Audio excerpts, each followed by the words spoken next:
doozy of a day. A real doozy.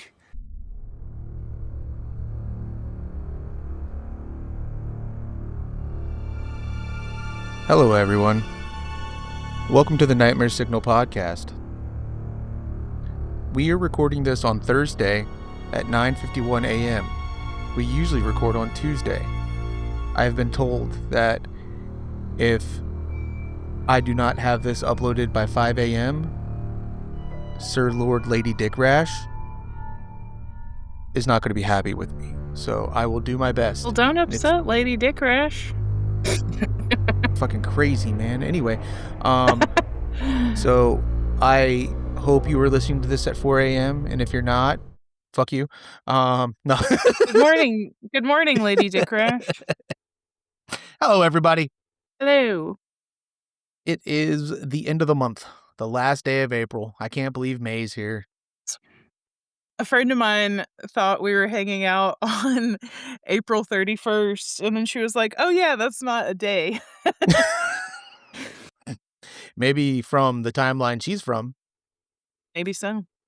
You know, because there was 1 month where I was like, I'm pretty sure there was 31 days in this month, and someone was like, no, it's just 30, and I'm like, I don't know about that. That doesn't make any sense. So There's a weird thing you can do with your knuckles, but I never remember that. See, and that's what I tried, but it fucked up somewhere. I think there's like 2 months. Yeah, like I don't remember what the starting point is to do it, so that never fucking helps me. Yeah, I think there's 2 months back to back with 31st, but I could be wrong, and that's what fucked me up, maybe, or 2 months with 30. I don't know. Doesn't matter. But yeah. Hello.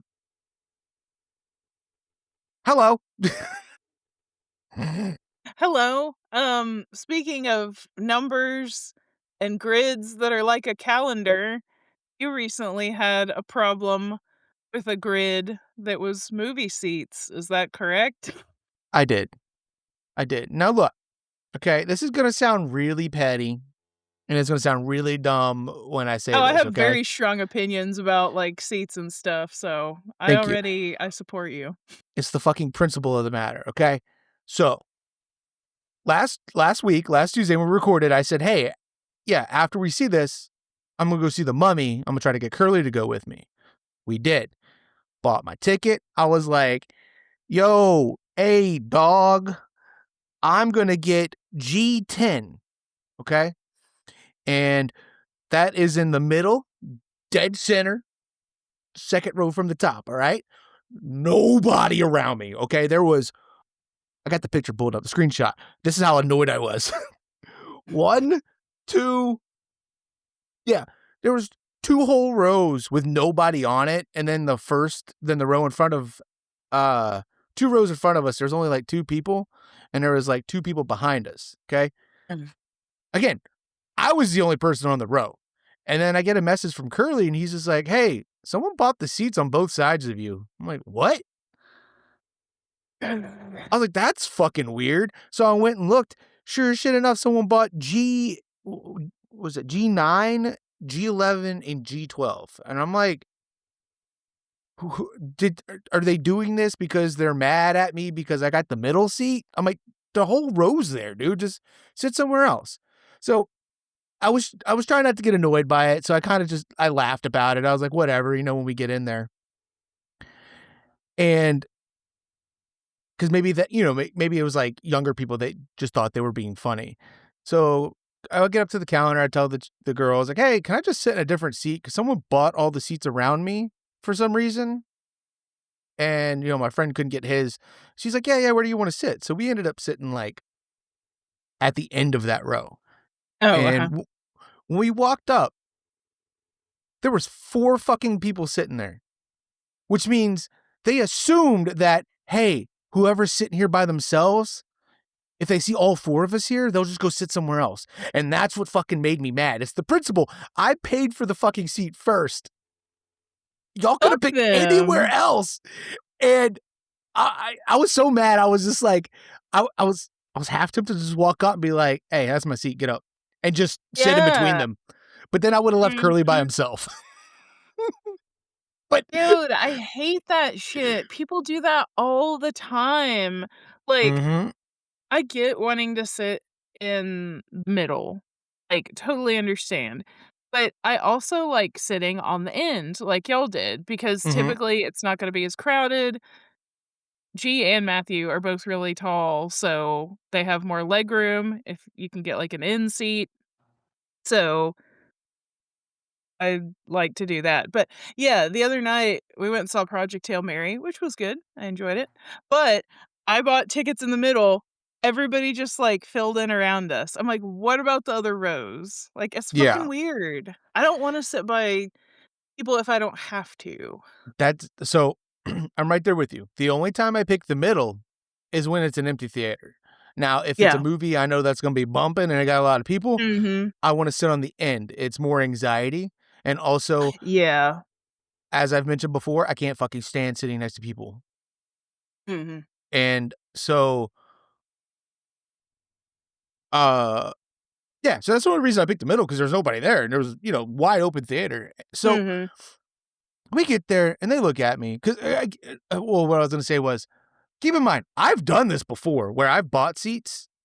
We bought we bought, like, 5 tickets at the top to go see It Chapter 1, Mhm. and then I had 2 friends from work who wanted to go, and I was like, "Oh, was Corey there?" I don't remember if it was Corey or my friend Nick, but and this other dude. So I bought 2 extra seats next to me.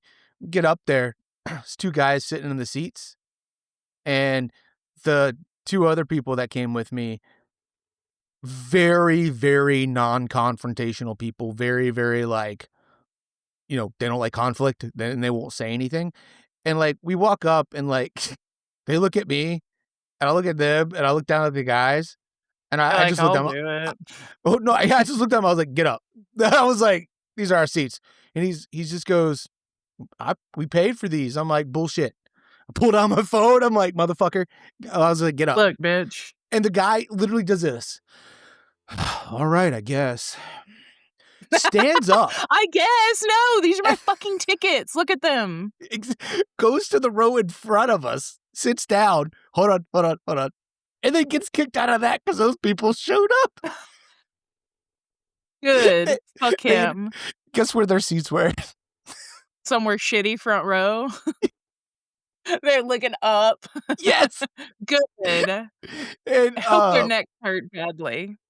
so that was when I worked at Walmart, and one of those guys came in all the time, and would just hang Oh, out shit. looking at the video games, and I happened to walk over there, uh, and I see him, and I'm like, "Oh, hey, man, you saw it last night, huh?" He's like, "Yeah." I was like, "Dude, great seats, huh?"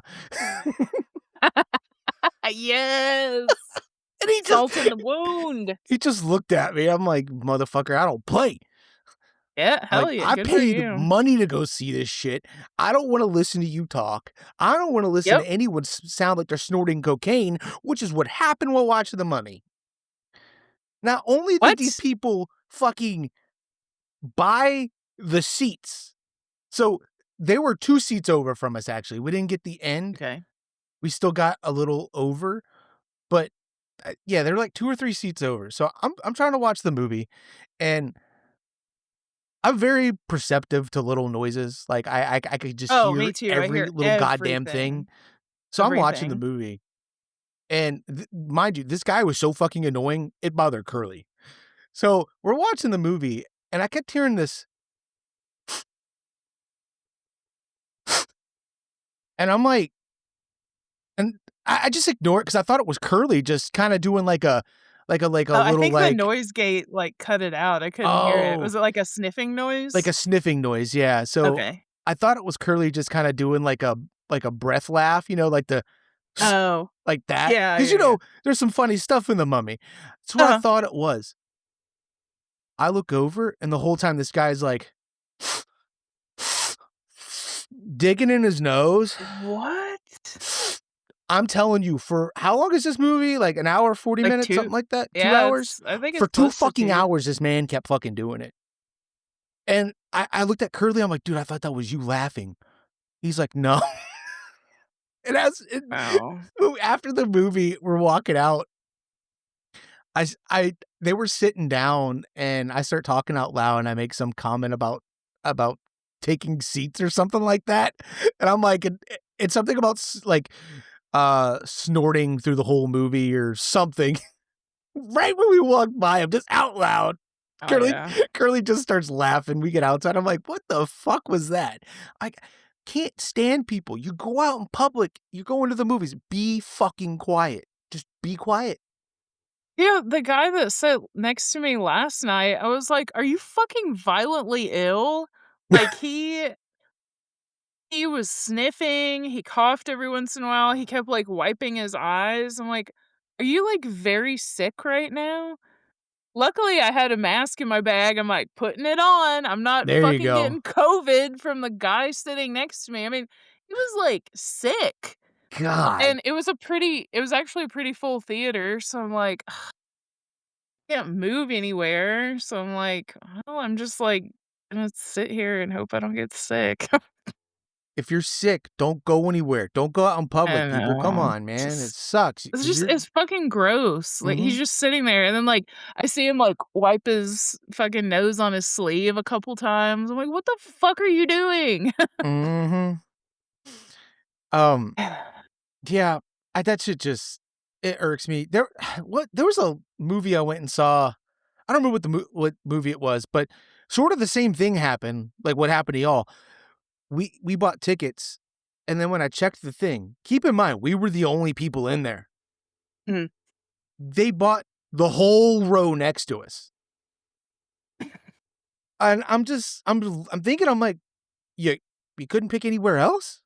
Like, you had to be It's right next weird. to us." Yeah, I don't, because if I don't wanna sit by someone unless I have to, you know? Same. And even then, Anywhere, if literally I get anywhere. that end seat, Uh-huh. that's where I'm gonna be. I tell everybody, I'm like, "Can Yeah, I because please then have you the can lean end?" away, which is Yeah. nice if you do I have could to sit by somebody. I could lean away, and I don't feel like I have to. Also, I'm very particular about who sits next to me in a movie. Mm. Curly can sit right next to me. Everybody else, even Lady Dick Rash, you could sit next to me. Uh-huh. Corey's gotten better. I mean, Dick Rash has gotten better. But I had a friend where every time we went to the movie, this motherfucker's a heavy breather, and I could just hear him. Oh, gosh. And I kept looking, I'm like, "Dude, you okay?" "Yeah, I'm fine." "Why?" I'm like, "You're breathing heavily. Are you alright?" Damn. Ridiculous. But yeah, that was my The Mummy seating debacle. Oh, I would you can't like to stand it. talk about The Mummy and your thoughts on it? Yeah, I have some thoughts because you were pretty like, "Oh, I enjoyed it, more than I Yeah. thought I would, and you thought I was," and then I was surprised when you were kinda like, "Yeah, I didn't really like it." what a mess of a movie. Yeah, I mean, it definitely was not good by any Yeah, means. I it I had fun towards the end when, You're right, it did start picking up. For a yeah. while, it was kinda like, "What the fuck are these people doing?" Mhm. My big issue with it is these are the worst parents in the world. Yeah. Uh, there's so many things that happen with no repercussions, Uh-huh.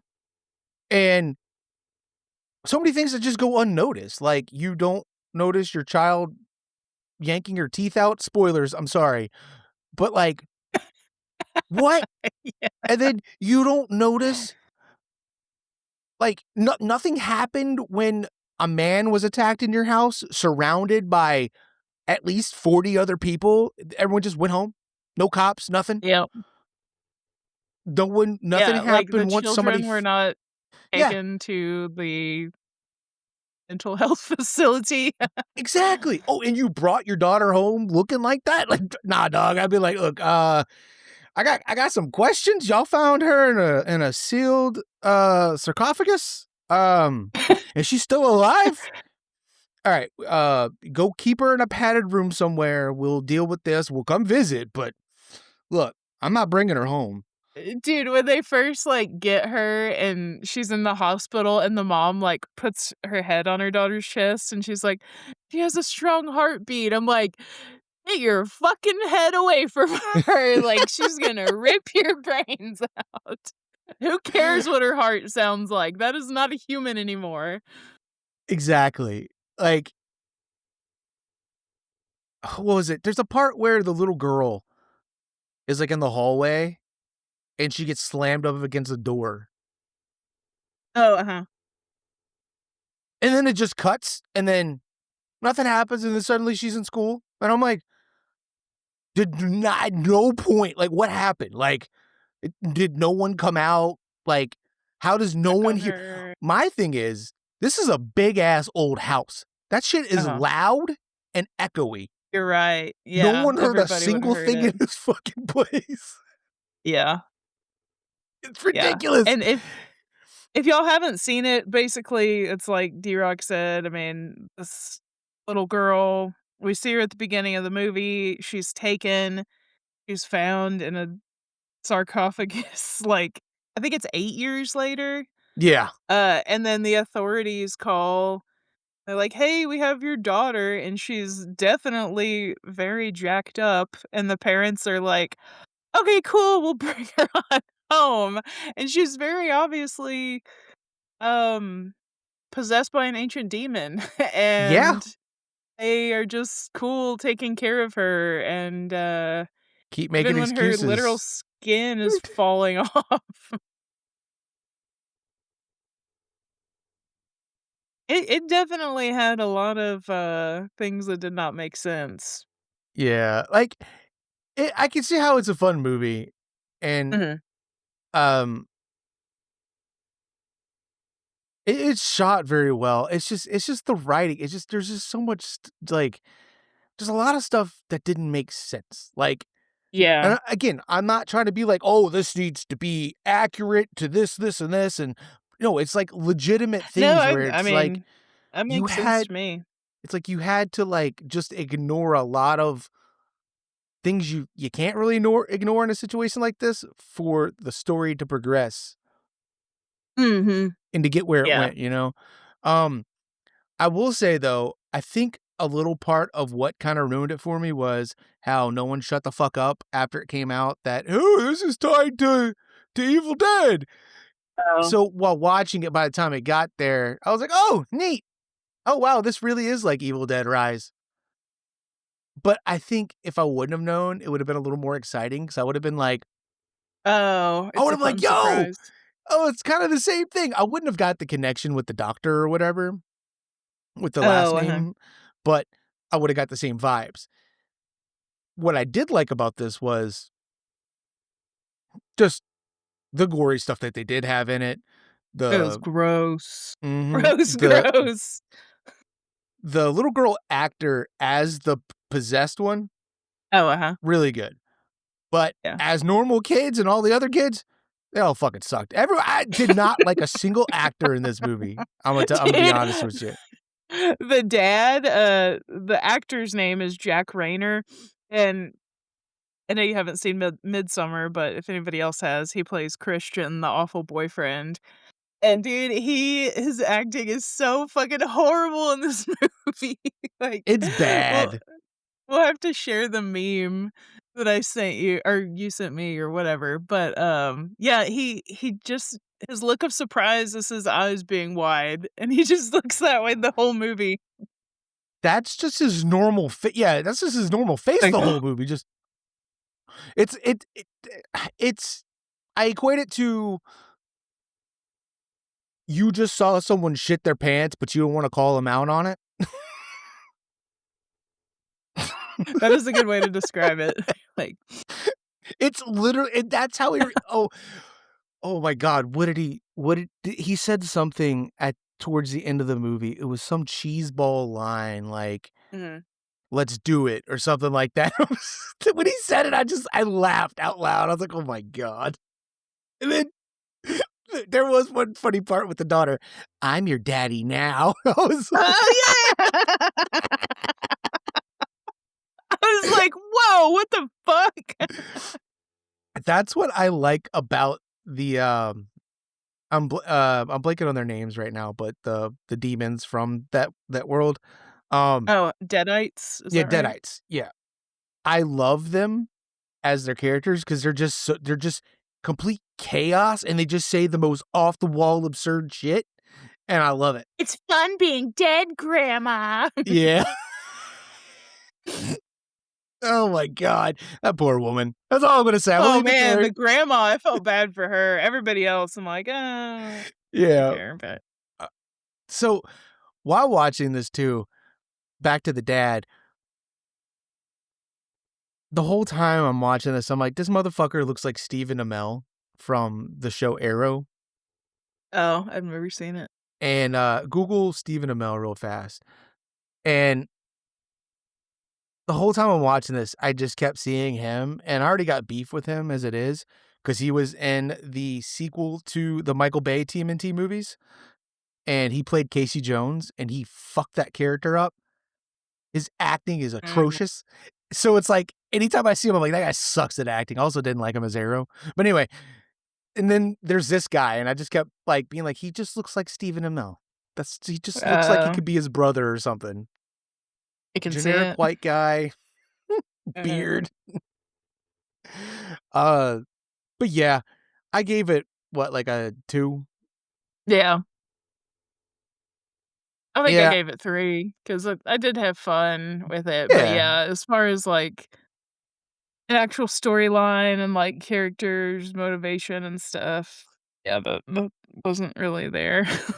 yeah. I thought it was really cool that it's set in the same world, which I've mentioned on other episodes. Where I like when you find out things are set in the same universe as Oh, something, even though you know like, I don't need to have anything like Avengers style where like, "Oh, they're gonna team up and meet up," oh, but I would like, nods to other things or, like, something happening in the background, like I talked about with, Talk to Me or, Bring Her oh, yeah. Back, like something that happened in one of those movies off screen, and then in one of the other movies, you see that event happening in the back. You know what I mean? So, I think Mhm. that'd be really cool. But anyway, yeah, I I like that aspect of it. I thought it was cool that we have, mummy deadites and stuff. I just Mhm. I looked up some stuff afterwards, and I found out that this was supposed to be the reboot of the, Universal Monsters, and then they were like, "No, no, no, no, no, no. The next Mummy that's coming out is gonna be it, Mm. or the next werewolf movie is the first of it." The one with I'll blank it on his name, Kick-Ass. The actor from Kick-Ass, I mean, the main guy. I can't remember his Yeah. name. He's in 28 Years Later. He's the dad in that. Anyway, doesn't matter. Yeah, that's my thoughts on The Nice. Mummy. I say it's a fun watch at home. I necessarily Mhm. wouldn't go see it in theaters. There are some really cool shit, like there's a scene where oh, real fast. Again, things that make not making any sense. The rug, the shit on the floor. The dad sees it, it's just like, "Oh, well, gonna cover this back up." No one notices the ceiling rotting away. I mean, I have some friends that have, shitty, unobservant husbands, so that part didn't really faze me. Oh. I'm like, "I can see that." He's like, just gonna pretend I didn't see it." But yeah, it Not did me. start eating through the floor, so, Yeah. And then again at that one scene where there's a group of people in the house and the girl comes through the hole and is just crawling everywhere. I'm just like, what the fuck is happening? But I just lots of questions. But again, I don't want to I don't want to give too many spoilers or anything. But I say this is a movie to watch at home. Watch it with friends to get a laugh. I feel like don't go in expecting something serious because a lot of people compared it to Evil Dead Rise. While I do get the comparison, I learned recently that apparently a lot of people hated on Evil Dead Rise, but there is, it's like, a lot of people who really like it, and I'm like, "I loved it, mm. I thought it was great." I remember seeing the trailer and I was like, "Oh shit, this looks cool," but I didn't end up getting to see it in theater or When you at get the all, but when you get the chance, watch Evil Dead Burn trailer. mm. Oh my god, it's a teaser. I watched it with headphones on in the dark, dude, I got chills, like, it scared me because of the Oh, loud, wow. like, booms and shit. That shit looks awesome. Yeah. Yeah. Um, but on the note of the trailer, the new Resident Evil trailer came out. I'm not gonna talk about that because we haven't watched it yet, but I just want to bring it up for those listening who haven't seen or heard about it. Check that out. I'm excited for it. Yeah, for sure. And now we will get on to Our feature w presentation. what yes, what I consider to be a great movie, the opposite of Lee Cronin's The Mummy. Um, I have this as my 2nd movie on my top 4 in Letterboxd, which after I watched it, I was like, "Should it be 1?" But it'll stay 2 for now. But that is Silence of the Lambs. Um, so it was recently re-released for its 35th anniversary. So it came out in 1991, starring the beautiful Jodie Foster, Anthony Hopkins. So I thought we could talk about that. I got a couple little researchy things, and then we'll just kind of talk about the movie. Um, D-Rock, what are your personal connections to this movie? How did you first watch it or hear about it? My mom, go Nice. figure. Uh, uh, yeah, I remember watching it when I was younger, but Imma be honest, I couldn't remember a lot of it, and most of Oh, mhm. everything that if someone asked me, "Hey, what do you know about, Silence of the Lambs?" I only know via osmosis of just pop culture, seeing it so much and Yeah. everything. But, sorry, I'm trying to think and not say "but." I know, it's hard. But like I said, I just I couldn't really remember much of it, but that's when I saw it was when I was younger, and I just remember seeing it everywhere, and I know it was really popular, and I know it won a lot of awards, especially Yeah. Anthony Hopkins, but that's my connection to it. I like the Nice. idea of it, but yeah. Mm. Yeah, so I saw it when I was probably about, like, 14. I had started getting more into movies, and I wanted to watch just weird shit, and I remember my dad suggesting that I watch Silence of the Lambs, so I watched it and loved it, and I've always loved it, and Mary Starling is definitely a hero for me, love her, Hell yeah, an brother. inspiration. Um, so I guess I'll I get mean, into hell yeah, this. sister. Yeah. Yeah, sister on this episode. Um, so the movies, let me rewind a little bit here. The books are all based on movies, or the damn it. The movies are all based on books by the author Thomas Harris, my boy, love him. Uh, so Red Dragon was the first book in the Hannibal series that came out in 1981, and it was first adapted into a movie in 1986, but that movie was called Manhunter, which is good. I watched that one somewhat recently. And then Red Dragon was readapted again in 2002, and it was called, Red Dragon. And then we got Silence of the Lambs, the book came out in 1988. Of course, the movie in 1991. Harris then released Hannibal, which that book came out in 1999, and then we got film adaptation in 2001, and then the last book in the series he wrote was Hannibal Rising in 2006, and that was a prequel. They never did a movie for that one, but I haven't watched any of the spin-off shows, so I don't know if those are kinda tie in with the book.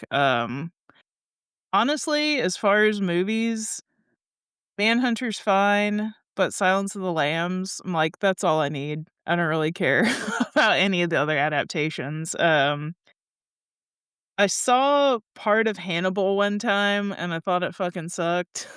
I kinda wanna rewatch it, G likes it. He likes the other Red Dragon too, so I may check him out again, but to me, nothing compares to Silence of the Lambs. It's very special. That's awesome. Yeah. I completely forgot that there was, sequels. Well, I didn't forget that there were sequels. I thought that it had different actors in them, and I didn't realize that Anthony Hopkins came back in them. Oh, yeah, mhm. So, after watching Silence of the Lambs, I put on Hannibal, and I was like, Oh, "Okay, mhm. it's starting up and stuff," and there's, like, an opening scene where some guy with a really fucked up face, I was like, "Oh, this is gonna be cool," Mason. but during the beginning thing I'm sorry, but during, like, the opening credits, it says it's directed by Ridley Scott, so I got super excited. Oh, mhm. I was stoked, and then the movie starts, and after we leave, that guy with the fucked up face opening up the box and seeing what's inside, we get to Clarice, who's been recast. Julianne Moore, which I love Julianne Moore, but Yeah, but I how feel can you like top Jodie Foster? So exactly. great. But the reason Jodie Foster didn't wanna come back was because of pay and not pay, because of the story. She didn't agree with where it took the character, and neither did the director. So, the ending of the Hannibal movie and book are very different. The ending of the book is, like, very divisive among his fans. I personally like it. It's kinda far out there, but also, I don't know. I like it. It's weird. I'm not gonna say what it is. I mean, if you wanna Google it, anybody, you can, but I think these books are all worth reading. I really like Yeah, 'em. I've heard good things about him, and I mean, the fact that, you know, Silence of the Lambs, which like I mentioned earlier, is, like, a massive part of pop culture when it came out and Mhm. everything, and it's been like that since, and I know so many people are fans of it.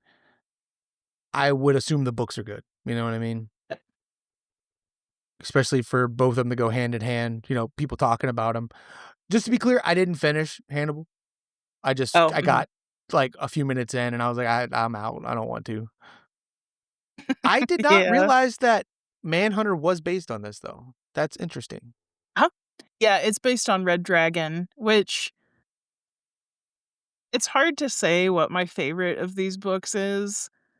I actually think I like the film adaptation of Silence of the Lambs a little bit more than the book, but Red Dragon and Hannibal, the villains in those are fucking terrifying. They are just, like, really, really bad. So that made for really good books. You said in Hannibal? In Hannibal and in Red Red Dragon. Dragon. Okay, They're okay, both. okay. I feel like they're both scarier than Buffalo Bill is in the book. In the Oh, movie, I wow. do feel like Buffalo Bill is very scary. Um, he has I one thing that makes me laugh out loud, which I'll get to here in a little bit. yeah, yeah, But I have thoughts as well. okay, excellent. So just kind of a little, thing about the director and some of the actors. Oh, sorry. Okay, one more thing about Thomas Harris. We don't really know a lot about him, because he's just never really done many interviews. But one of the few things that we know about him is that he loves nature and volunteering and stuff. So he volunteered at this, Pelican Harbor Seabird Station, which is an animal rescue in Florida, and he had been volunteering there for, like, 20 years. And he actually did a big interview in 2019, and the people at the sanctuary were like, "Holy shit, you're an author that has all of these." He never mentioned it because he's just a normal guy, and, Yeah. he was quoted as saying that fame he saw fame as more of a nuisance than anything else. So he was like, "I'm just gonna write my books and hang out at the bird sanctuary," and I yeah, mean, so I I don't blame him. yeah, yeah, so that's really interesting. I need to go back and watch that interview because I yeah, I really like his stuff, so That's what I'd do if I ever became famous. I'd want to try to like, if I ever got, if I was ever famous for like a book or something that, no one mhm, knew my face, I would never mention it. yeah. I would do that thing Like, that some "Hey, people have do you where they, read that new book? yeah, What did people you just think kind of about it?" show up and say things like, what was it? Green Day was out one night and there was like a Green Day cover band or it was Blink 182 or something. And I don't remember who it was, but they walked up and they looked in the crowd. They're like, holy shit. Like they're out there listening to us. That's crazy. Or they walked up and just took the microphone and started singing, and then it clicked for whoever the cover band was like, oh my god, it's the Oh, actual man, that person. would be so crazy. It would be fun, but I also feel like that would be really nerve-wracking. Yeah, yeah, I could see that. For sure. So, a little bit about Silence of the Lambs, Jonathan Demme directed it in 1991, and it became the 3rd film in Oscar history to win the following 5 Academy Awards. So, it got Best Picture, Best Director, Best Screenplay, Best Actor, and Best Actress, and that was, of course, Jodie Foster and Anthony Hopkins. Jonathan Demme also directed a couple he directed a lot, but some of his bigger notable things, he directed Philadelphia with Tom Hanks and The Manchurian Candidate, which I've never seen that one. I think it has to do with presidential stuff, but that was also, adapted from a novel. So, let's pause real fast. These movies that you're talking about, like the Manchurian, the Manchurian Candidate. I always thought it was the man. Uh-huh. I don't know. I always thought it was pronounced some other way. I didn't realize it was Manch. But anyway, uh, Manchurian? I mean, I could be saying it totally Manchurian. No, wrong, I no, don't no. know. You're saying it correct because I'm seeing the spelling, but I think I didn't realize there was a CH. I thought it was like a G or something or a Oh. D. I don't know. Anyway, this is what I was. Manchurian? That movie's Manchurian The Candidate, you know? Manchurian. Um. Oh, that's the kind of movies I was talking movies I was talking about last week. Where sometimes if I don't want to watch horror, I do enjoy watching other kind of Oh, like a things. psychological type There of you go, thing, or psychological kind of shit I like, or Mhm. like I really like Denzel Washington movies from back in the day, like all Oh, the I random like shit him he was too. in. I need to finish the Equalizer series. I don't want to get off topic, but have you seen the Equalizer? No. Yo, that movie's fucking crazy. Okay. I'm a Training Day fan, love that movie. It was a Can I deja tell a weird vu. Yeah, yeah, yeah, yeah. Huh? Deja vu? Okay, so quick sidebar about Training Day.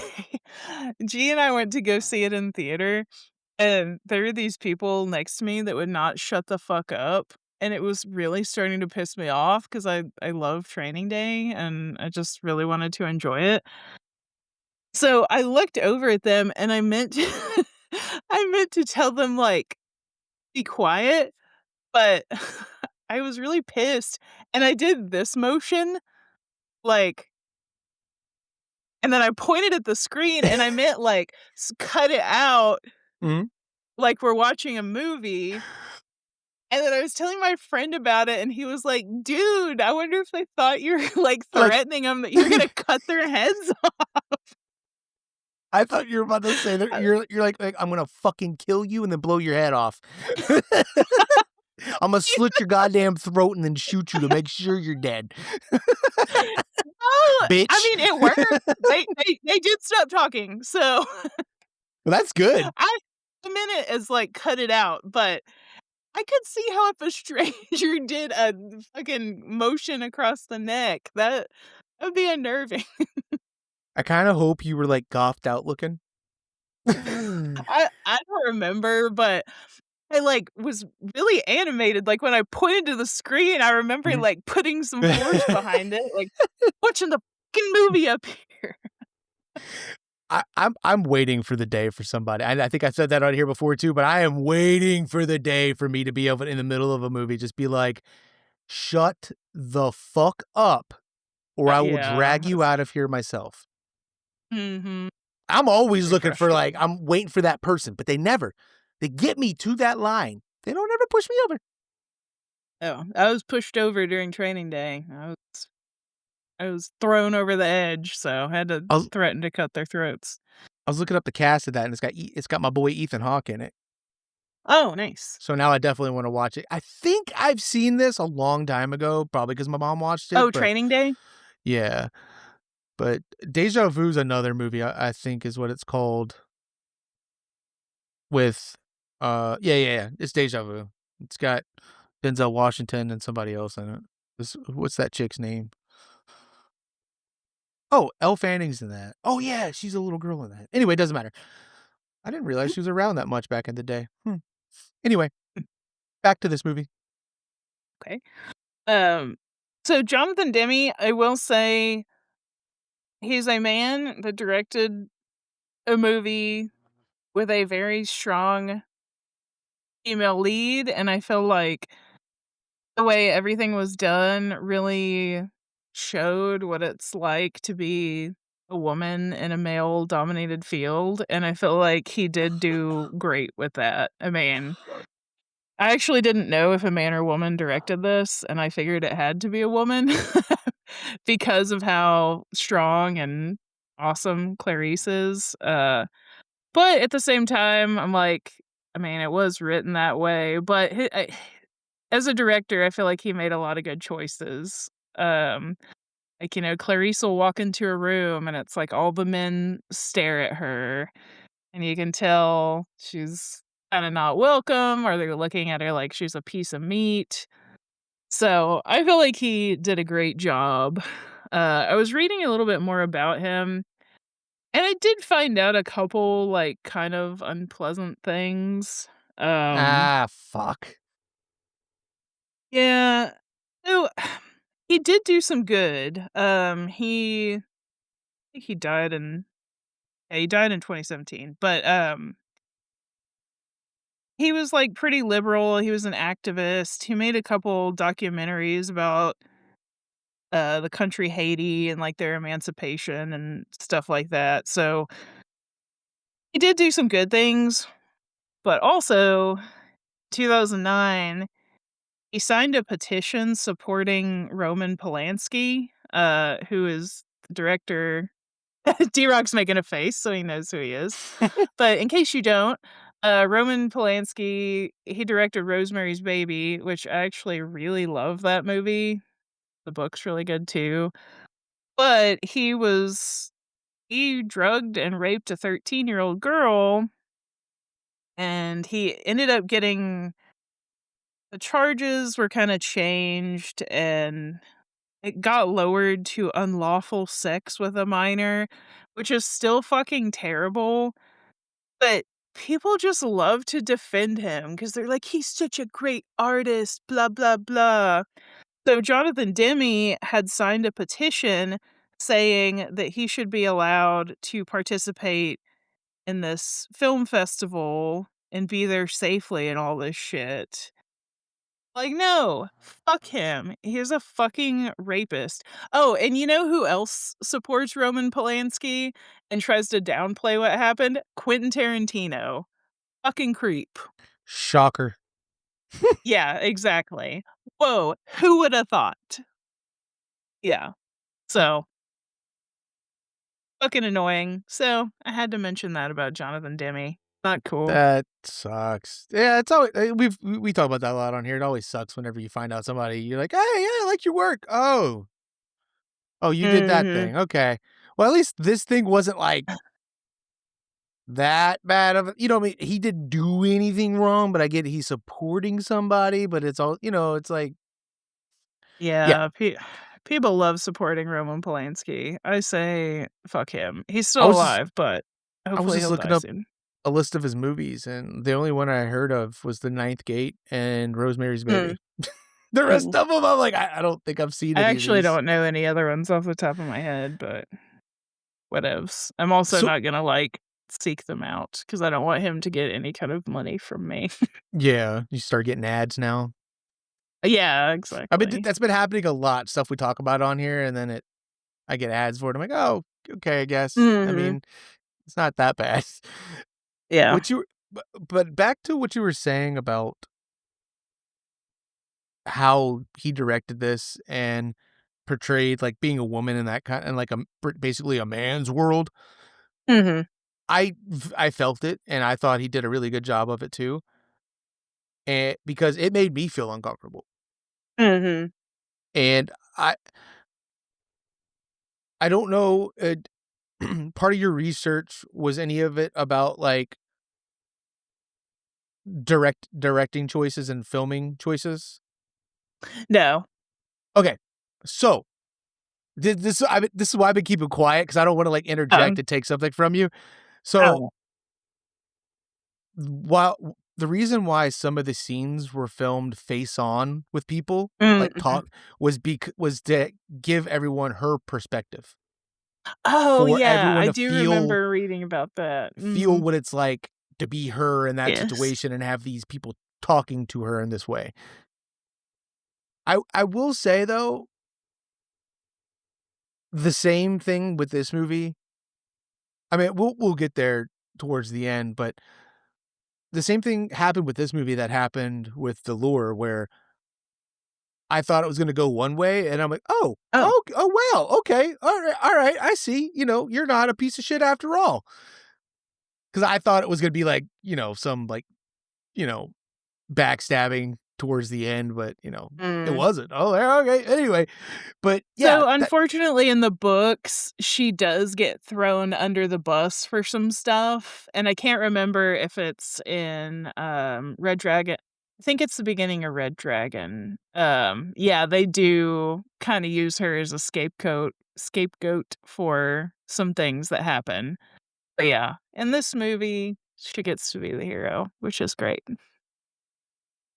yeah, she's really good in this, Jodie Foster is.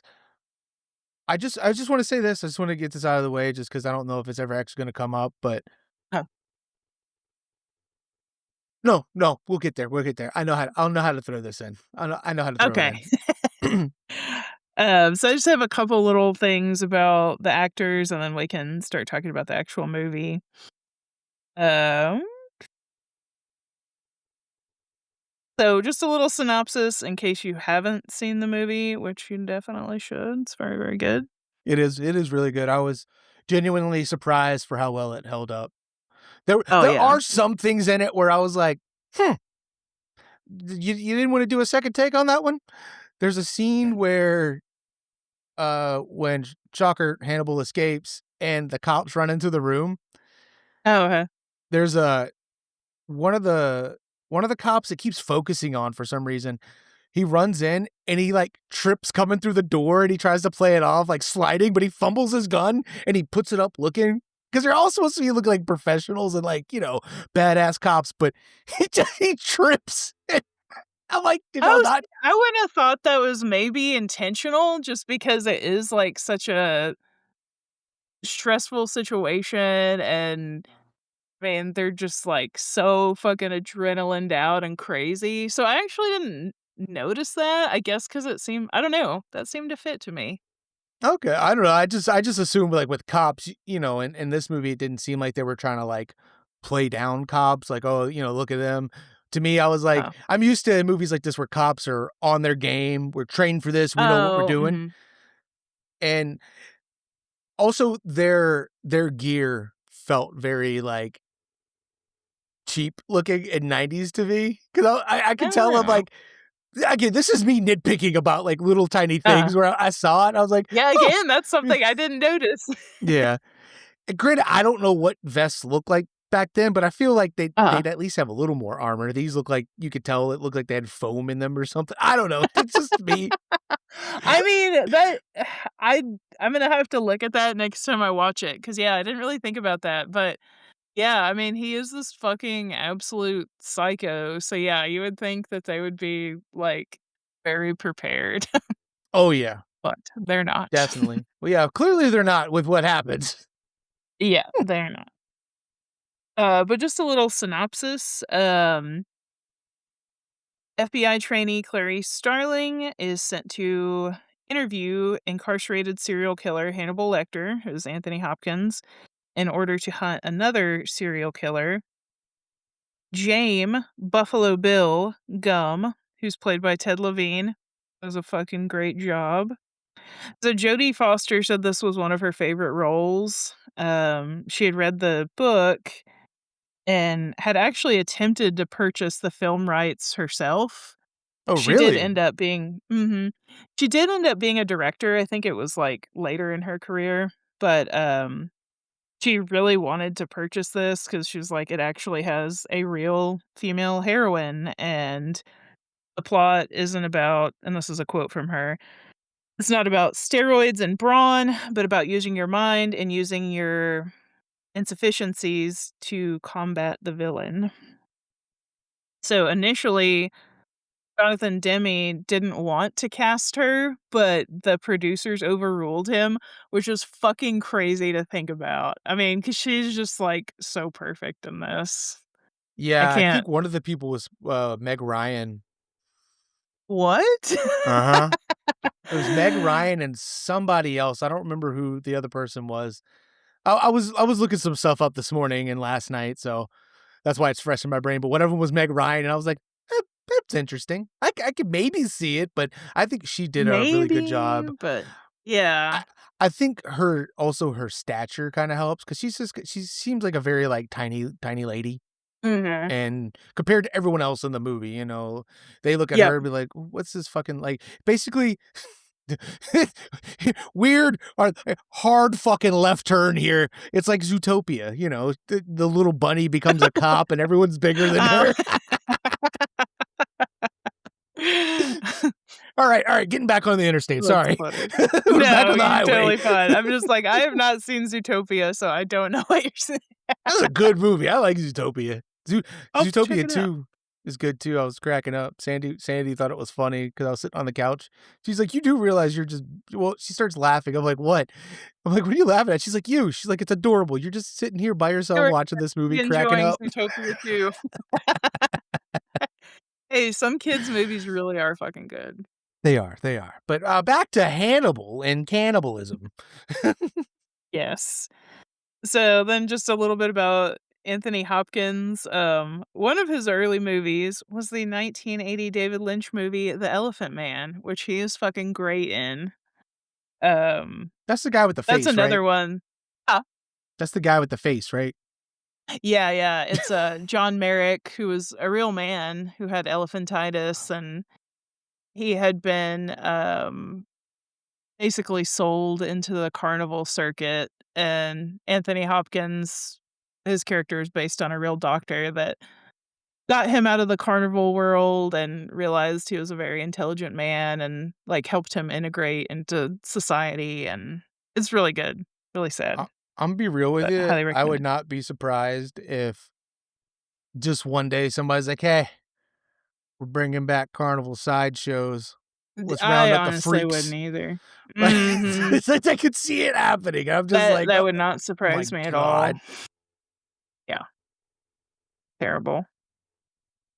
Jonathan Demme said he wanted a British actor for the role because he said, "Lecter is a manipulator and has a way of using language to keep people at bay. He wanted to see that Shakespearean monster," which I feel like is a very interesting idea, but yeah, Anthony Hopkins was fucking perfect for that. He is a Shakespearean monster, He which wait, which what? I'm sorry. oh, no, no, you go ahead. Uh, I was gonna say he is fucking fantastic in this movie. He is Oh like my my f god. like everyone in the movie, like all the acting was really good, but he's my favorite actor, and he does something in this movie that just really just adds to the character. Okay, do you wanna do it on 3? 'Cause I think I know what you're talking about. Okay, yeah. 1, 2, 3. That wasn't it, no, but that was funny. when he I got ate close his to the liver mic, with when he got close to the mic, I was like, "Oh, she's doing that." That's not what I'm thinking. Oh, shit, okay. I'm thinking of course, the I ate his liver with some fava beans and a nice Chianti. But what were you thinking? Real fast on that note with that, Curly used to quote that all the time, and Oh, he'd hell make that yeah. fucking noise, and he even makes that noise just randomly for no reason. It's kind of funny, but it's also fucking terrifying. Like, When he imagine if you were sitting across from someone uh that did that. Like, what the fuck? I'll be honest though, when it happened in the movie, I laughed because it caught me off guard because I forgot It's that's what very it was from. jarring. I was like, Yeah. "What?" But the thing I was gonna say was, he doesn't blink Oh, through the yes, I've heard whole people talk movie, about that. and Anthony Hopkins said that, Mhm. he did it because it's to make the character feel more, like, not human, like, make him feel more unhuman Mm, and more like a predator. Because makes sense. he doesn't move, like, when people are in front of him, he doesn't move, and he just watches. And when he's talking, like, just the intensity in his eyes without blinking. So, like, watching Yeah. this, knowing that now, like, picking up on it, Jesus, he's just so good. He's only in this movie for 16 minutes total. I read that. That's insane that his performance is that good and unsettling that he kind of feels like a constant presence. I mean, Yep. it's almost a 2-hour movie, so Mhm. so good. Is it Ted Levine? Is his name? Uh-huh. He's really good in this movie too as Buffalo Bill, Mhm. which He again, so is. many pop culture things whenever we get to him, Jesus Christ. Well, one more thing about, Anthony Hopkins, and then we can go to Ted Levine because I actually didn't write anything down about him, but Anthony Hopkins, at the time of Silence of the Lambs, he had moved back to London, and he was doing some theater stuff, but he had kinda decided that he wasn't gonna be in movies anymore and just wanted to do, like, some kinda quiet BBC stuff and just, live over there and how to be out of the spotlight, and then he came back and fucking did this, one of the most iconic characters in movies, in my Yep. opinion. So, yeah. It's weird how that But, yeah, it's weird how that works out, you know? mhm. It's like I was like, "Alright, I'll come back and do this," and then, it's like the biggest thing ever. Yep, yeah. If you want, you can take the reins with Ted Levine. Alright, so, this motherfucker no. So, it was driving me nuts because this is an older movie. When he's on Mhm. screen, the whole time I'm watching it, I'm like, "Where in the fuck do I know this guy from?" I know his voice, but his face doesn't really look that familiar, and then Was when it I The look Hills Have Eyes? so no, it wasn't that, it was Oh, just, okay. like, older shows back in the Oh, day, okay. and then when I went and looked him up, I was like, "Oh, fuck, that is him." Fucking facial hair, like, he didn't have the facial Oh, hair, yeah, that's why yeah. because 'cause I've known him with the mustache my whole life. But yeah, he was in, I'm trying to f oh, he was in Flubber. He was in Flubber. Oh, really? He was one of the Now I need to henchmen. watch that. He was one of the I haven't henchmen seen of it the since I was a people. kid. Oh, hell yeah, he's such a good villain. Well, the thing is like, I couldn't remember if I couldn't remember what movies he was in, but when I saw Flubber, immediately, my brain wasn't like, "Well, who was he in that?" He popped in, I was like, "Oh, that's right." When they're getting him out of the car, I think, to go into the place, and I don't know, I just know the guy's deep voice. And what else was he in? Evolution. I don't know. There's other things I know him from, and I don't wanna, like, hold up the podcast, but yeah, I think he was on some TV shows maybe, but he's a very recognizable person. But yeah, he was in Hills Have Eyes. He was the dad, right? Mm, Okay. yep, I haven't gets seen that set movie on in fire, forever. I need to burned rewatch that. alive. Spoilers! No. I need to rewatch it. Yeah, I watched it since we've been recording the podcast because I remember I talked about it. I think it was kinda early on, but I still need to watch the original. Yeah, I need to do that too. Maybe we could circle back to those. That'd be cool. Mhm. But back to Ted Levine. So his character in this is he's really good at playing like this creepy kind of guy. And did you do any research on did he like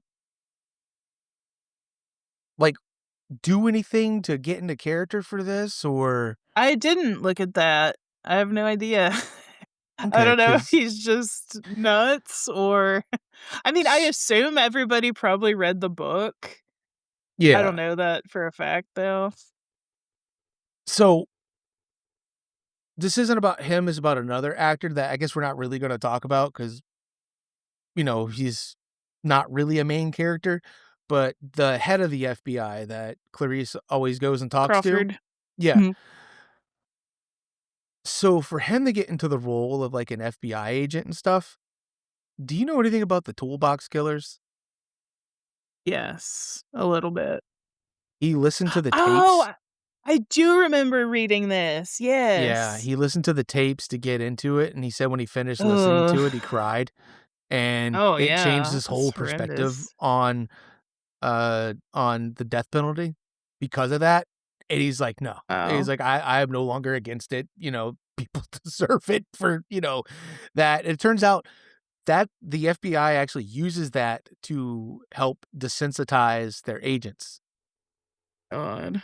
because it's that messed up. I haven't listened to it. I've read about it, and yeah, that it's fucked. So Yeah, that's one that I'm not any listening to ever. if anyone looks it up, that is on you. You are warned. But Yeah. I just thought that was really cool. I like it when people do that to get into character. They go and do their Mhm. research and stuff. But yeah, Ted Levine in this is just I just the creepy, just the vibe he gives off, and then we're on the topic of him because are we doing a breakdown or plot I was breakdown? thinking we could kinda do, like, a little loose breakdown, but Yeah. Well, you can go ahead and I'll just say this here because we're on the topic of him. So again, I know a lot of references from this movie and just stuff that you know, eh, just stuff that I know comes from this movie. But while watching it, I forgot, like with the whole um what did I say earlier? Something I forgot about. Oh, the fava beans. oh, Well, I'm sitting here, I'm watching, and I happen to look over at my computer, check the time, and all I hear is, "Ooh," and I'm like, "What the fuck?" I completely forgot that Goodbye Horses was in this movie. It yes! fucking killed me. I Oh start my laughing, god. and I was like, "Oh, no." Then I hear, "Would you fuck me? I'd fuck me." And he And starts you're doing the thinking of foot Jay and Silent Bob, aren't exactly. you? And then when he Yep. did it, I'm watching it, and I'm just cracking up, and I'm just thinking of Jay putting on the lipstick. God, Mhm. Clerks 2 is so good. Ah, but Yeah, yeah, oh that shit was man. so funny. Yep. Ah, but, there's a scene where he's sewing skin and stuff. Ugh. Yeah, it's fucking wild. So basically the beginning of the movie, Clarice is being a badass and she's like fucking doing all this FBI like an obstacle course. She gets called in. Jack Crawford, who he's a behavioral science unit guy, he wants her to Uh, you said unit. unit er, he wants her to try to talk to Hannibal Lecter because they want him to fill out this survey so they can kind of get into his mind a little bit more and it'll help them with their FBI training and whatnot. So they decide to send her, I guess, for multiple reasons, but they don't tell her that they have a motive. They think that Hannibal is connected to this serial killer Buffalo Bill, that he was one of his patients maybe, and they're trying to get him to talk about that, but they don't tell Clarice that because they think he'll be able to just, like, psychically know that she knows that because he's so fucking smart that he can just, like, get into your brain and, like, figure you out immediately. Yeah. Um, I took it as which in also they probably didn't have faith in her because she's a woman. That's what I took from it. You know, they're like, "Oh, oh, maybe so. he'll be able to break her easily." I feel like, Yeah, you know what I that's mean, or she won't be a able to point. hide it. You know, he'll sense it on her that oh, she knows something, or she's Yeah, yeah, but so she ends up going, she meets the I guess the head of the prison, Dr. Chilton, who is one of the worst fucking characters in this movie, and I wish that I could just punch him in his stupid fucking head. I hate him so much. So he feels like he kind of owns Dr. Lecter in a way because he's in charge of this prison. Like, the way he refers to him, he's like, "I keep him in here," and, like, "I" yeah. and this movie is very much a movie about just, like, male ego on steroids. Like, most of the men in this movie are just, like, absolute pieces of shit, I would say. Maybe not most. I wouldn't say that Jack Crawford is a piece of shit, but he does have his moments. But anyway, Clarice goes in there. Hannibal instantly takes a liking to her, but and he fucking reads her to filth, as the kids say. I think he He's reads just everyone like that. he does, yeah, but he's just like, "Hey, I can spot that, like, you grew up, like, lower income and, you've done this and this to get where you are." And this is where I Or chime in. oh, yeah, yeah.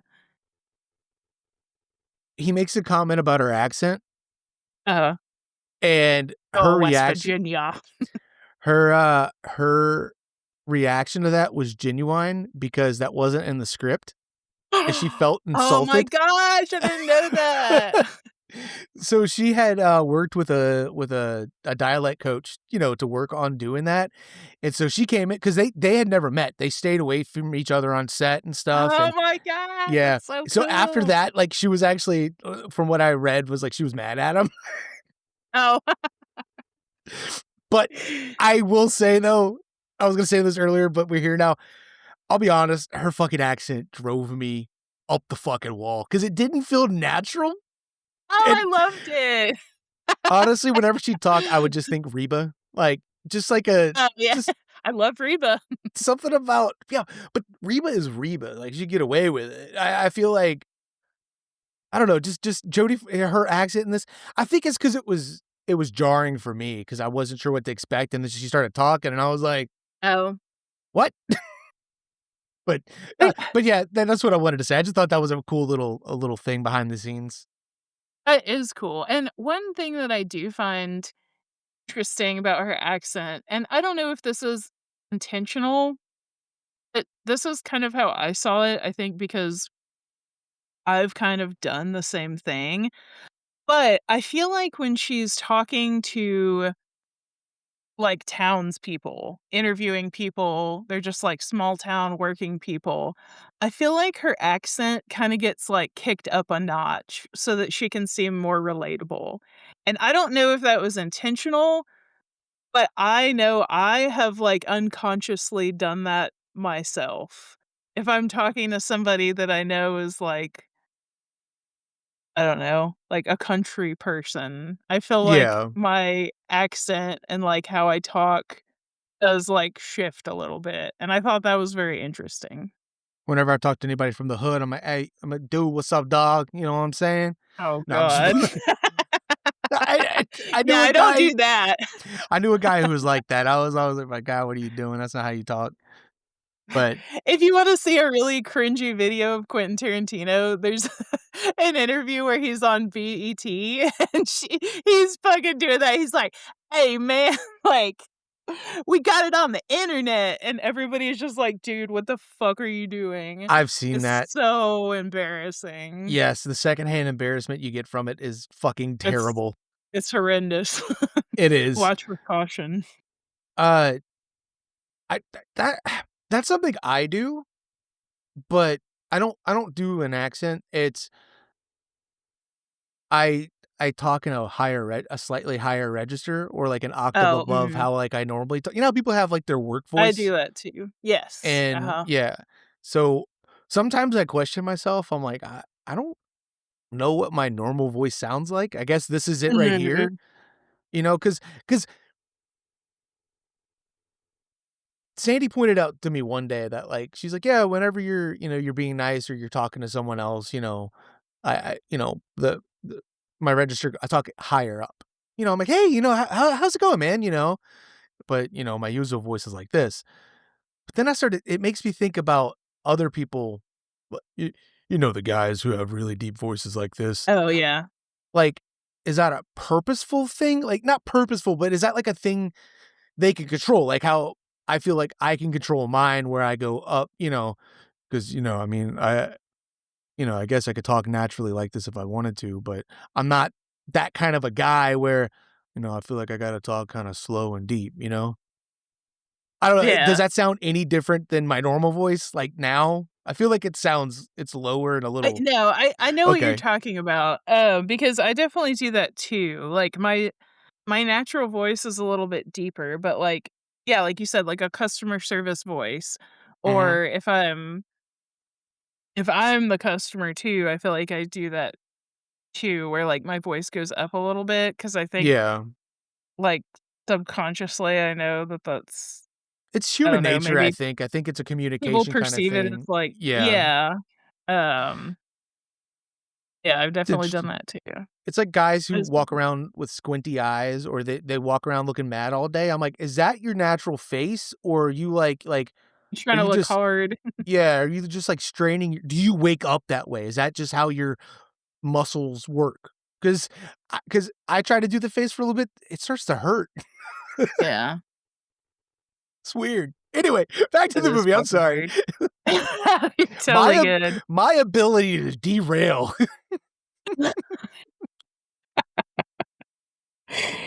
Um, let's see. So we left off talking about Jodie Foster. So they kind of leave her and Hannibal, they kinda, like, get into, like, a little disagreement, and she goes to leave. He doesn't fill out the survey. Well, as she's leaving, he's in this, like, crazy locked unit that only has a couple other dudes. Well, his fucking person next to him does the most disgusting shit, and every time I see it, I I can't help but just my entire body crumples Do you want me to to say it? get away from it. Yes, you can say it. This man throws his jizz on her face. Dude, fucking vile. Like, I had to rewind it 'cause I was like, did he do what I think he just did? yeah, I definitely didn't know what that was when I first watched it. Like, I was too young to even, like, comprehend that. 'Cause And I remember watching it for the first time as an adult, and I was like, "Oh my gosh, 'cause, like, what in the fuck?" for, like, a split second, I thought he was spitting, and then, but then Yeah, my that's what my I thought when I was a my kid. brain finally registered his hand went out, and then I was like, "Oh my god." Truly fucking horrific. Yes. But I will say I do think that kind of, like, Dr. Lecter maybe kind of feels bad for her after that happens, Mhm. is kinda how I interpreted it, and then he's like, "Well, maybe I'll help her." I don't know if that's completely wrong, but I feel like after that happens, he is like, "Hey, come back here," and he gives her a clue as to how she should move forward. So, that definitely it is they kind of establish a pretty good rapport because then she finds out the next day that that guy that did that, Miggs, he is dead, and Lecter is so fucking crazy that he just, like, talked to him through the fucking wall and made him have a seizure, and he died. Yeah. So, I also feel like that was kind of him saying to Clarice, like, "We're cool, I'm not gonna let people disrespect you," or Yeah. whatever. Yeah, I think what I took from it was he felt some kind of connection to her, whether I don't think it was like Mhm. he felt bad, like he pitied her, 'cause he respected her, obviously, Yeah, yeah, yeah. but I think he saw something in her that, like, no one else saw about, like, Mhm. just the kind of person she is and how perceptive she can be. Because you're gonna get there in a minute, but with, like, the clues, like, he would just say weird shit, and she would figure it out when no people had Yeah, these which I'm like, clues. how did you get Mhm. there? I mean, she's Yep. brilliant as well. Uh, Yeah. before we leave the prisoner insane asylum, back to when she gets there, another part that cracked me up was that camera pan. "Good morning." Oh, God, yeah, where he's it's standing there like a fucking the psycho that he is. like a fucking freak because Yeah. he's not smiling, but it's like a smirk, and he just And his eyes just have, like, a happy yes, look, but also the most terrifying look ever. yes, and that is probably one of my favorite scenes ever, but it's also because it's Yes. the gif I send to Alyssa, like, if she Oh, messages me at a random time, and I'm like, "Good morning." yeah. Which okay, one more side tangent. I swear to Uh, God, last night, I was on my phone looking uh, up something about my gecko, and you messaged, and I sent the gif immediately, didn't you didn't reply. I was like, "Oh, fuck, I scared her away." no, no, I ended up going to bed, and I actually haven't even, like, looked at what you sent because then I immediately woke up and I was like, "Oh, I gotta get my stuff together," so, Gotcha. yeah. It's just a gif of somebody really close to the camera giving crazy eyes. Man, you saying the part about, like, him standing there, I actually have a little like, a Funko Pop of him in his prison uniform. I shoulda had it in here with me. Oh, that's awesome. I Yes. I want his mask. I think that'd be really cool to Oh, have. yeah. Hell But yeah. continue, sorry. So she gets jizzed on her, and, Oh he god. he causes a man to have a seizure. Yes. Which fuck him. Oh, it's so horrible. Horrible, horrible. So, then from there, he and Clarice kind of form a relationship, he's giving clues, um, she's the only one that he'll talk to really, and that pisses off the head of the prison because it's like, "This young woman is just coming in here and getting further than I ever have with this guy," and it hurts his ego, I think. Um, so Is it ends up coming that's, out that's douchebag who Dr. owns the Chilton. place, right? Okay, yeah, okay. Yeah, yeah. Oh, and another side note, the guy that lets Clarice into the prison, his name is Barney. In the books, it talks more about he and Dr. Lecter's relationship, and it's very interesting. They're kinda So like are they kinda like buddies?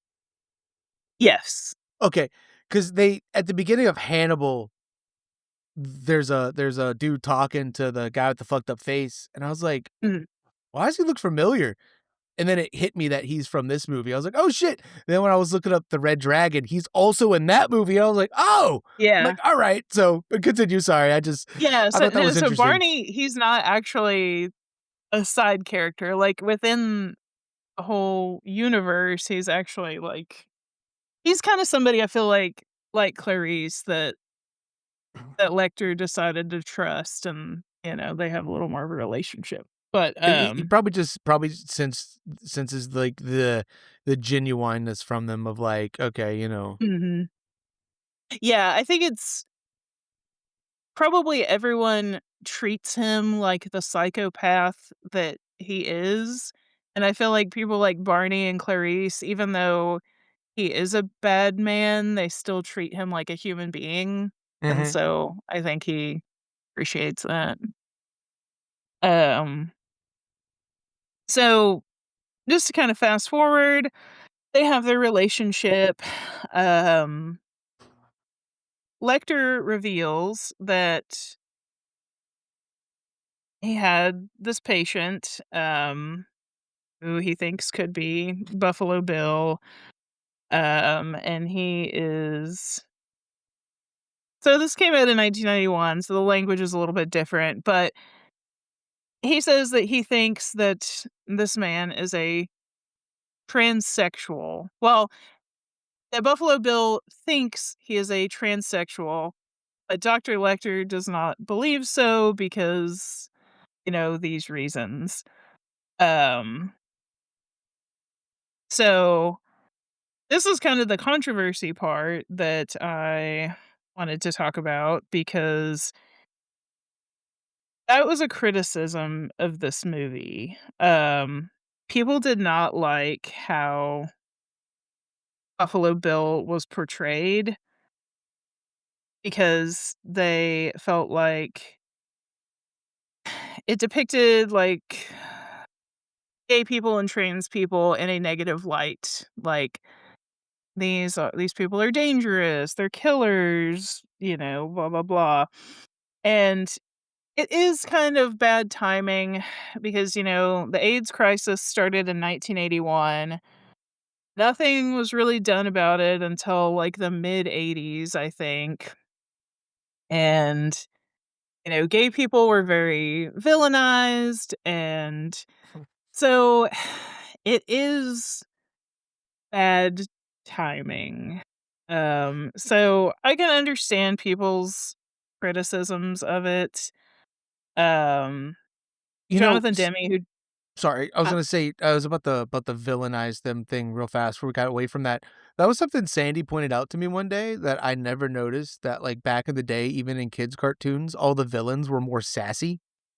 yeah. And when she said it, like even in like the Disney cartoons, I was like, holy shit, they are like Hades from Hercules, Scar. Scar's a sassy bitch.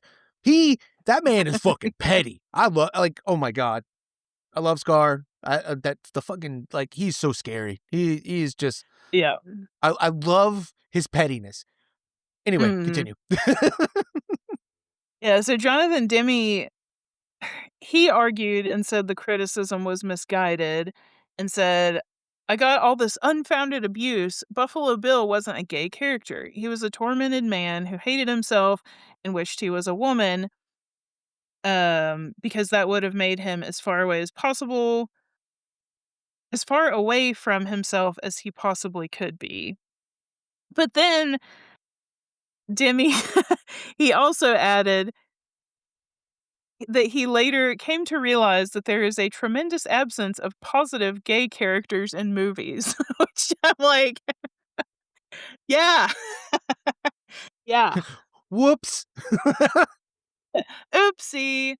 So At I least he do think came to that that that's conclusion though, I guess. Like this was after the fact? yeah, yeah. This is I Okay. don't know how long after it was, but yeah, he did eventually come to that conclusion. Um, I feel like I don't know if this was definitely or if this was particularly happening back then, but I know that in more modern times, a lot of trans people have criticized the movie because, they do talk about how they refer to him as a man, Buffalo Bill, even though, he is trying to become a woman. He's been rejected from all these different sex change places.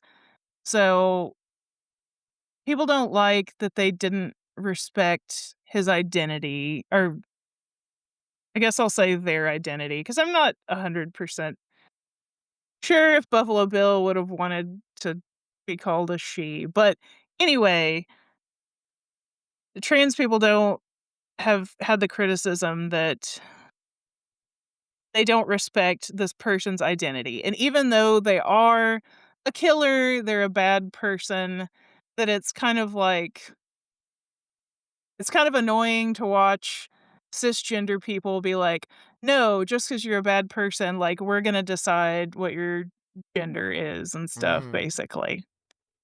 So, that valid criticism. Oh, go Did this ahead. criticism come from, like, back in the day or, like, more modern, like, people now when they watch it, they're like, "Hey, this sucks. What you doing?" I'm not quite sure. I think it's a little bit of both because I think this was kind of part of the conversation, about, like, LGBT characters, back in the day. But I have heard it mentioned more in modern times, which, like, I'm not gonna give an opinion on that because 'cause I'm not a trans person, so I'm not here to say, like, "Well, you shouldn't feel that way." But I did wanna mention that because this movie definitely did have controversy because of that. And it's interesting, whenever Longlegs came out, I did see people kinda starting this conversation again and being like, "Well, this is like with Silence of the Lambs, like, you have this character and, they're the villain," but they never talk about Longlegs being trans. To me, he reads as a fucking weird dude that had a bunch of plastic surgery.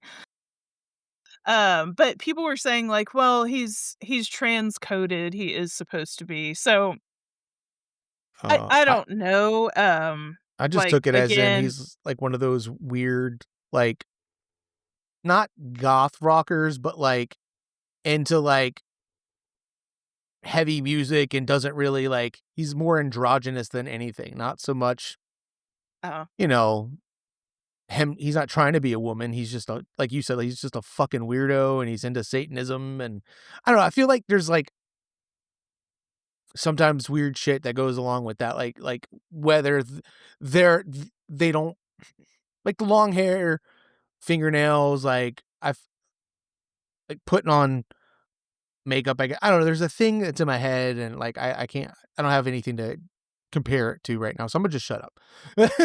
But that's just what I took it as, and he's just a fucking weirdo. I didn't take it as in he was, like, you know, there's some underlying meaning there. But I will say, I'm glad you brought up Longlegs because that was something I was gonna bring up at some point oh, was watching this movie, my god, the fucking inspiration like, you could tell, like, homeboy watched Silence of the Lambs was like, "I'm gonna make a movie that's very I'm similar gonna to do it. this." Yeah, because Yeah, they're definitely like, watching Silence of the Lambs again, I'm like, "Yeah, there's a lot of the similarities." basement, the rookie cop Mhm. or the female, the weird uncomfortableness, like, just yeah. Yeah, for sure. Yeah, I did wanna bring up that, 'cause that is part of the conversation about the movie. In the meantime, we see him kidnapping someone, which this scene is fucking scary. He does the Ted Bundy shit where he pretends to be injured and needs help putting something in his van. So, poor Catherine is being a good person and decides to help him, and she is fucking captured. And around this time, we're figuring out that, yeah, he's taking these women to get skin from them to make himself like a little skin dress. And it's terrifying. Yeah. So, one interesting detail about the kidnapping scene, there's a cat up in the window, and she's like, "Oh, okay, kitty, I'll be up there in a minute." So she helps Buffalo Bill, but she never gets to her cat because she gets kidnapped, which is something I'll tie into here in a little bit. But basically, the movie is just I won't go too much further in depth with it because everybody should watch it, but, um, the movie is just kinda like them going back and forth, people doubting her. Every time she has an idea, it's kinda like, "Well, no, we have this data, we're gonna explore this." Um, It's a lot of men just not fucking listening to her, looking at her like she doesn't belong. But it does find out that she is the one to catch Buffalo Bill. Um, Despite everyone else trying to, they go with their shitty information. But the thing that I wanted to say about the pet, so, you have the famous scene where Catherine is being held in the well, and, you have the, like, it puts the lotion on its skin and stuff. Mhm. So Buffalo Bill has a dog named Precious. The dog's name in real life is Darla, and, she was in a lot of movies. I can't remember them off the top of my head, and I forgot to look it up, but she was a pretty famous, like, dog actress.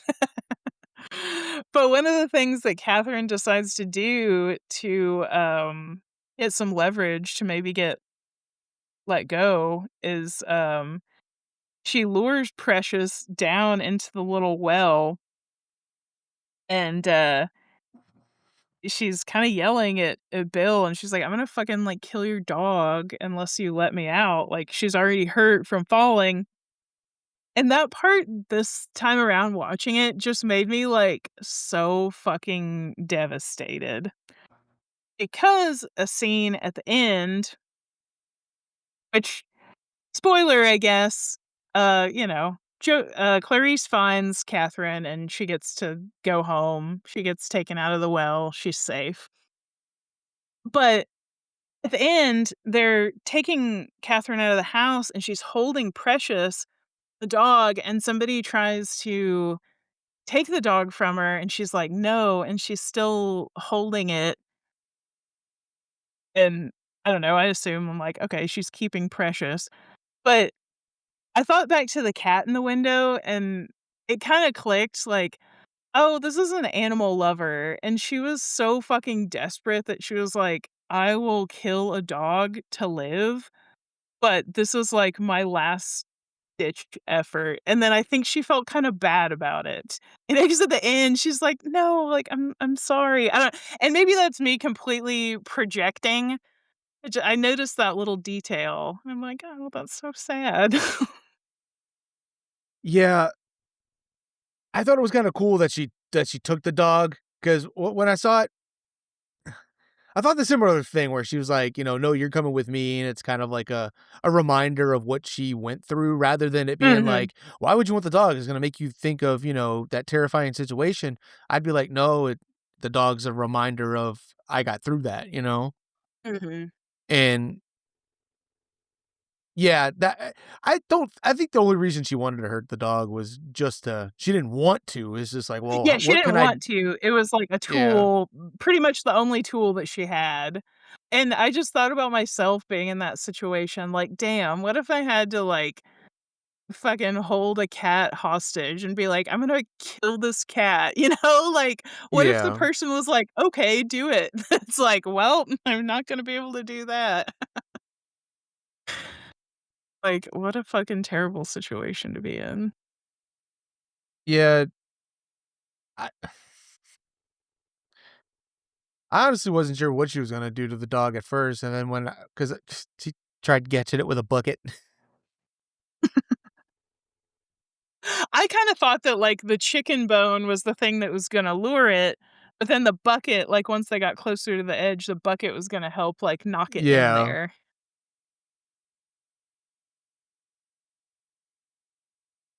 Uh, But, so real f continue, I'm huh? sorry. Oh, no, I was just gonna say that's kinda all I have. But what were you gonna say? So I confused Ted Levine with someone else, although maybe I didn't. I don't know. I thought Ted Levine was from other TV shows. I have to look into this guy, see what else he was in because I saw something, I was like, "Oh, that's right, he was in this show." No, completely different actor. It's a show Ah. from, like, the '80s or something called Coach, or maybe it was '90s, I don't know, but Oh, yeah, that was, like, the sports show. I think my yeah, parents watched that. because I think the main guy on that has a similar look, and, I think he's got, like, a deeper voice, but I don't know, I have to look. Yeah, Yeah. Ted Levine, like, his performance in this is so good. For me Mhm. personally, there was only one part that I thought was funny and goofy, but honestly, I thought the rest of it was fucking terrifying. Like, even his famous scene where he's dancing and putting on the lipstick, that is an unhinged person, and I still thought it was scary, even though it has been parodied so many fucking times.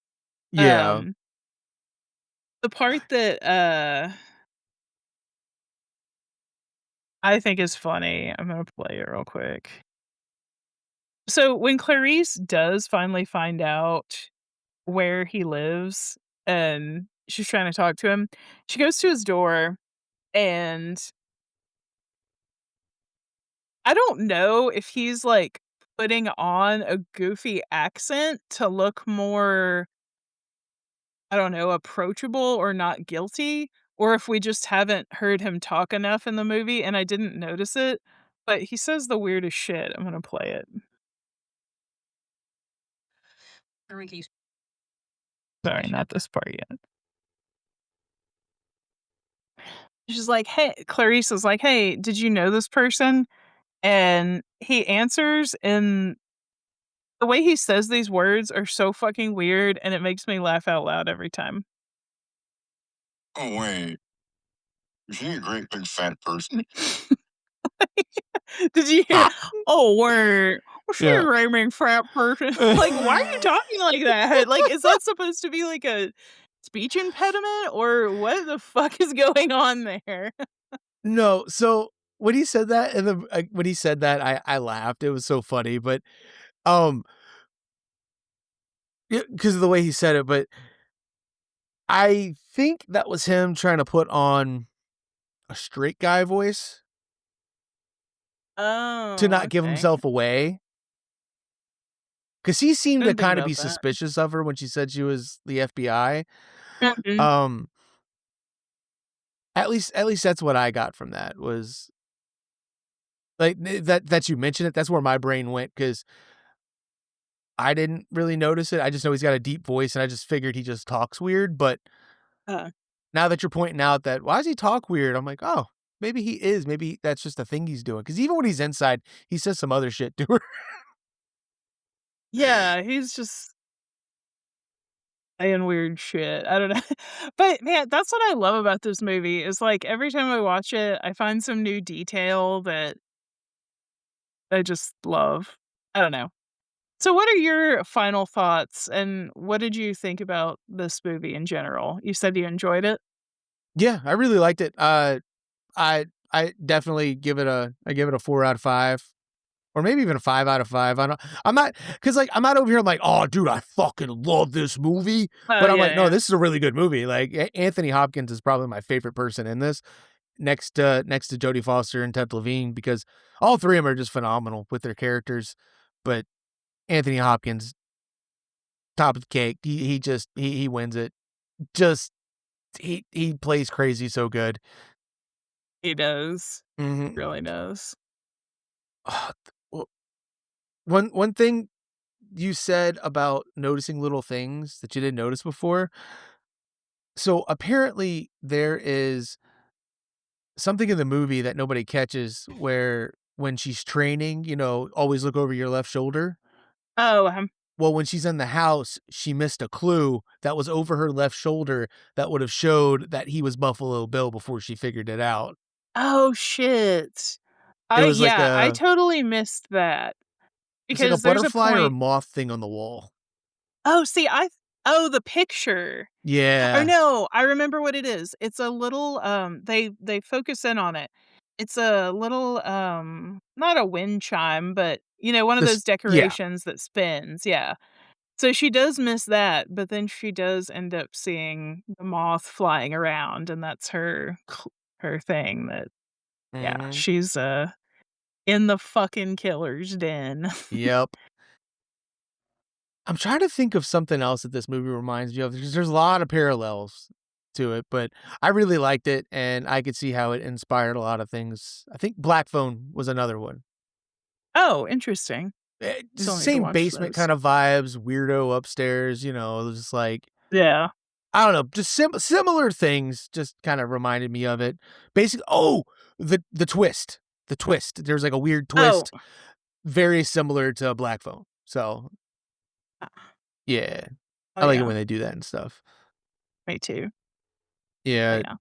Oh, one thing I was thinking about, towards the end, when you were mentioning, like, the cop kinda falling, Mhm. um, when she's down in the basement, which I guess I'll backtrack. This movie is how I learned that night vision exists, which is funny to think about. 'Cause, I'm like 14 when I watch it, so I'm like, "Holy shit, there's stuff that lets you see in the dark?" There's a part where, it's completely dark, but, um, Bill has night vision goggles and Clarice ends up falling. And so I was kinda thinking about, like, her and the cop, like, just that, like, crazy fear where you're just, like, awkward and kinda, like, Yeah. stumbling around, you know?